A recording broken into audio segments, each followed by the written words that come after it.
प्रेम से बोलिए सरस्वती मैया की। हाजीपुर वैशाली प्रेजेंटेड बाय दुल्हन म्यूजिक। सिंगिंग बाय नवीन यादव।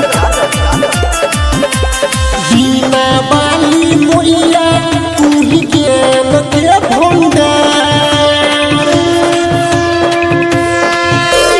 बीना बाली मोइया तू ही ज्ञान के भंडार।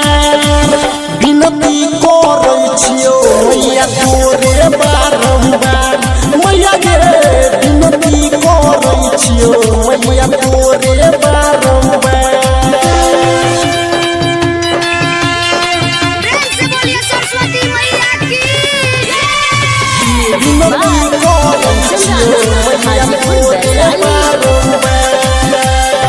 सुंदर मुखरा चमकल मोइया लार गे। नैना कोटारी मोइया हंस के सवार गे।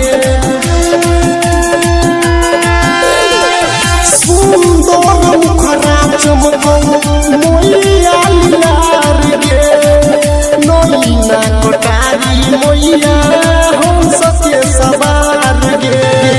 ब्रह्मा विष्णु परम तोरे मापुकार। बीना बाली मोइया तू ही ज्ञान के भंडार।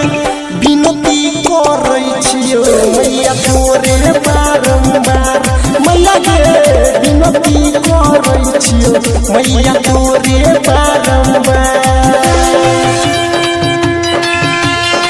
प्रेम से बोलिए सरस्वती मैया की।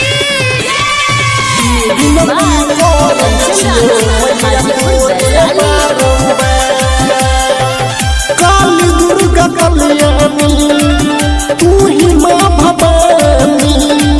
जगतार तू ही मैया तू ही मोहरानी।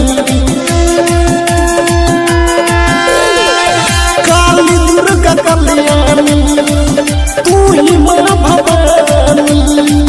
जगतार तू ही मैया तू ही मोहरानी। या तो मनोरंजन सूरज बहार। बीना बाली मोइया तू ही ज्ञान के भंडार।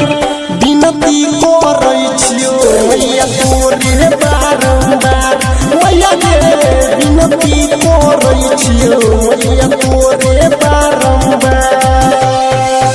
अहाँ सब सुनि रहल छी मदनेश्वर स्थान मदना से दुल्हन म्यूजिक की शानदार प्रस्तुति।